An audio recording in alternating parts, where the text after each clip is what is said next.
Hello everyone, Daniel Yuck here. Thank you all for tuning in today. I appreciate you. Within today's video, we are going to be touching base on how to go about avoiding poking ourselves while tattooing. I am going to try to touch base on all things poking ourselves here in this video. So by the end of this video, you will be more acquainted, have some tools to use on your end so we can go about preventing poking ourselves during our tattooing process. So make sure you stick around until the end. Should you have any questions at all, I encourage you to drop them down below and I'm going to do my absolute best to assist you in the best possible direction.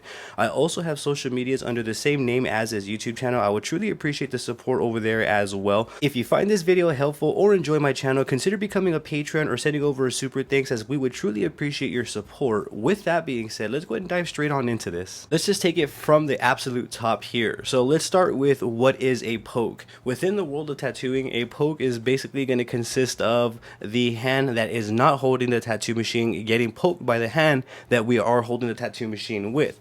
So in the world of tattooing, a poke would look something along the lines of, let's say I am tattooing an area. Let's just say I'm going to be tattooing a surface right here, something in this area, and I have a real tight stretch right here, and let's say I'm whip shading and I hit myself on my finger.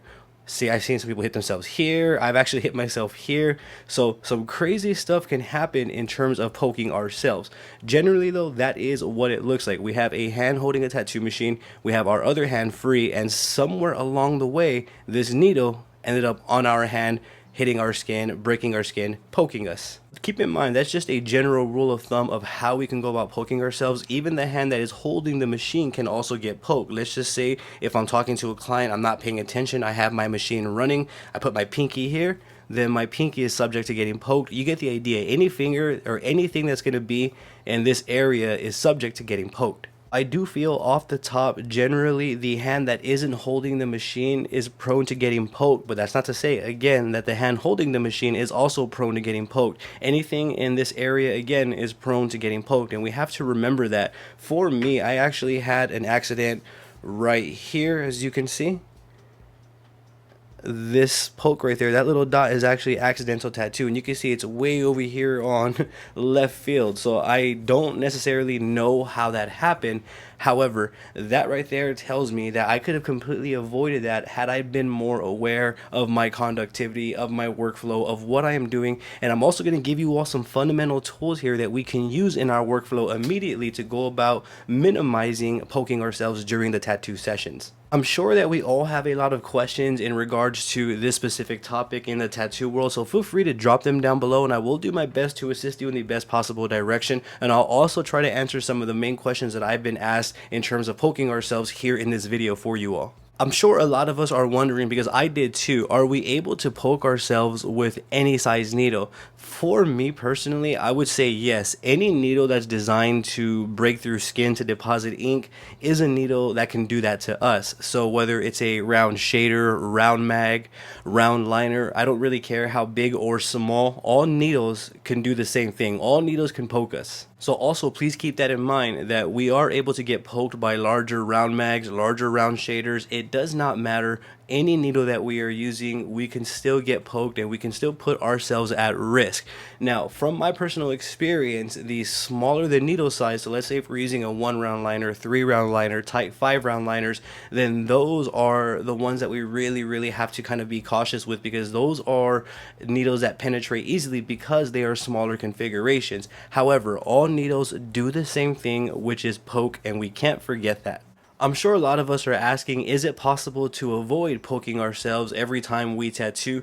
For me, I would say yes. I would say that poking ourselves is completely avoidable. It has a lot to do with a lot of different moving components, such as skill set, experience, how nervous we are, our environment. There are so many moving components in terms of having a smooth workflow that have to align for us, again, to have a smooth workflow. But to answer the question, I do feel like yes, it is possible to go about tattooing without ever poking ourselves. However, some may disagree, and I completely understand that. I can see eye to eye with the idea of if we tattoo enough, we will poke ourselves. So I can also see eye to eye with that. But for me, I like to think that we are able to go about avoiding it. And by the end of this video, at the end of this video, I'm going to give us some tips and tricks on how I go about doing that, or at the very least, minimizing risk. I'm also very grateful that I invest so much time and effort into practicing on fake skin, because that's where the accidents that I've experienced when tattooing have happened was on fake skin. Had this been on a client, this would be a completely different conversation, which is brings me back to my point, and which is why I encourage you to take your time in your tattoo journey, really invest your time, invest into your craft, get yourself some fake skin, and practice, practice, practice. It will start adding up over time. Let's get into some aspects on how we can go about protecting ourselves when tattooing.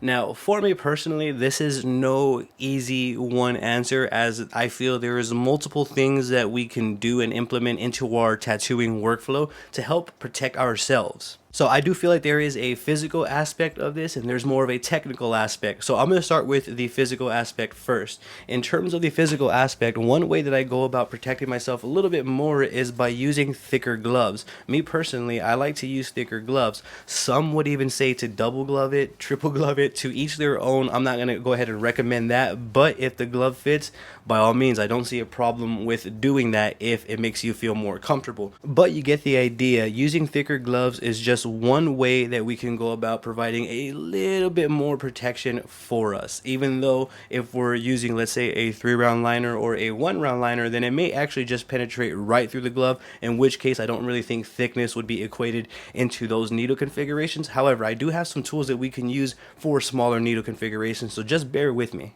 So using thicker gloves is one way that we can go about protecting ourselves when tattooing. Now, and keep in mind, this is from a standpoint of practicing still on fake skin. Keep in mind, we're still trying to develop technical abilities. We're still trying to develop familiarity with tattooing in general. So I don't think that we should really be practicing on human skin. I would recommend that we learn all of this first, how to go about avoiding poking ourselves and sterilization and all of that before we even start tattooing human skin. The importance of understanding before proceeding is crucial. The importance of investing into our craft is also very important. That fake skin is everything, and I know a lot of us are going to disagree with fake skin. However, for me personally, from my personal experience, fake skin is the way front. It's definitely a way to develop and practice.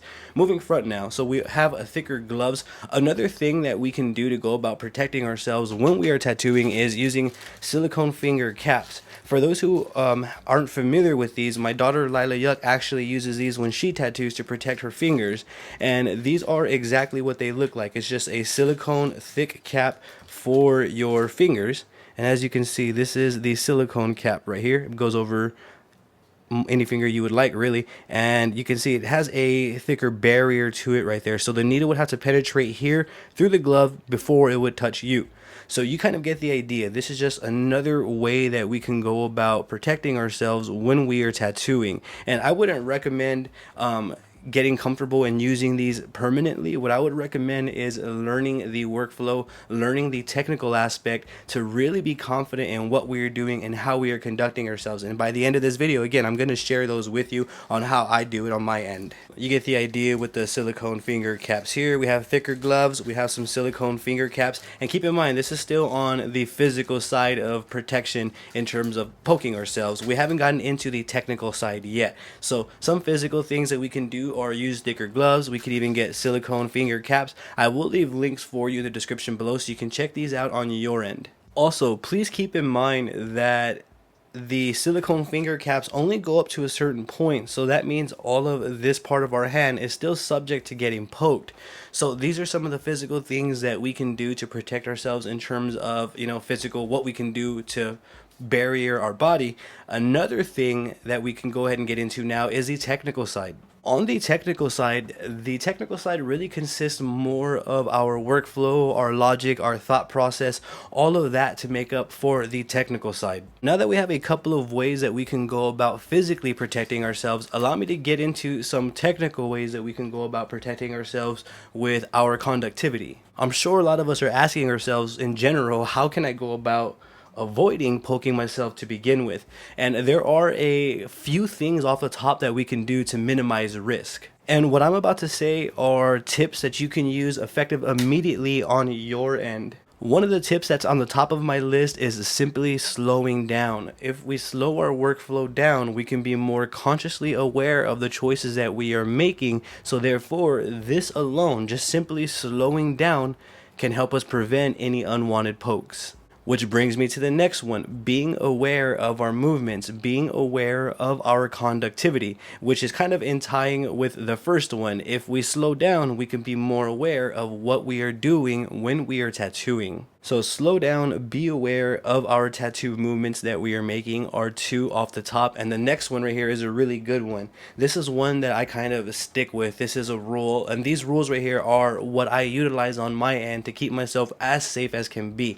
I never let my arms cross. I don't ever do a crossing motion. I always keep my arms parallel to one another. So that means I move my shoulders and my arms like this together. So if I am tattooing, and here is a spot that I'm tattooing, I'm going to be tattooing, and let's say I'm going to pull a line from A to B. I pull a line, and then let's say I need more ink. What I'm going to do is I'm going to stop, my arms move together. So I go back, I dip for more ink, my arms move together. So you can see, by moving in a parallel motion like this, I'm minimizing any risks that can possibly arise from simply not using this little tip right here for me. So again, I keep my arms like a railroad track, so to speak. I keep them parallel. I never let them cross. I barely let them get this close together. So they're always separated. This is my stretch hand. I always get a 3-point stretch, A to B, and you get the idea. I keep moving like that, so that way this never comes this way. I keep these fingers out of the way at all times as well. You kind of get the idea behind that. So keep your arms parallel. Move them like so when you're conducting yourselves throughout your tattooing sessions. And you can kind of see how all these fundamentals are starting to tie in. And off the bat, by simply applying these easy, simple fundamentals, you're going to see immediate change within your tattooing. You may even feel immediate relief within your tattooing workflow. Just a quick recap. The things that I do when I begin my sessions are I am slowing down. I'm always aware of my conductivity, and I keep my arms parallel. And these are kind of the three fundamental rules that do come to my mind off the top. However, there is more on the technical side that I can give you here. Let's get into that. So, when I'm also tattooing, another thing that I'm always consciously aware of is my stretch hand. So when I'm stretching, and let's say if the line starts here and it ends right here, I always make sure that my stretch hand is outside of the radius that I am actually tattooing. Which means, let's say if I need to tattoo this little area, I'm not putting my stretch hand like this and tattooing a little area. I don't do that. Even if I was tattooing a small area, I'm going to do a stretch, and I'm going to keep my stretch hand clear of my work area. That's another way that I go about avoiding poking myself altogether, is I'm always keeping my stretch hand clear of the radius that I'm going to be tattooing in. It's important to me that the stretch hand is outside of the radius, because it doesn't make sense to tattoo from right here to right here and have my stretch hand in the way of a needle. So keep my stretch hand outside of my tattoo radius as well, which also brings me into the next point of being comfortable. So when I am tattooing as well, I'm always prioritizing the comfort in which I feel when I'm pulling a line. So if I have to ask the client to move their arm a little bit this way and it may be mildly uncomfortable for them, I'm going to do that for the sake of that line, because the positioning in which the client will be in is temporary. It's only going to be a few moments, as the tattoo will be permanent. So me personally, as a tattoo artist, I would much rather have the client position uncomfortably for a moment, so that way I can do everything clean and safe, over trying to compensate and me being uncomfortable and putting myself in a risky position. I do feel like it's okay to prioritize our comfort for the client, so that way we can provide the absolute best tattoo that we can provide for our clients. For me personally, whenever I take on a tattoo to begin with, I always make sure that it's something that I can do. I always make sure that when I take on a tattoo, I can actually plan it out. I know how to do everything within the design.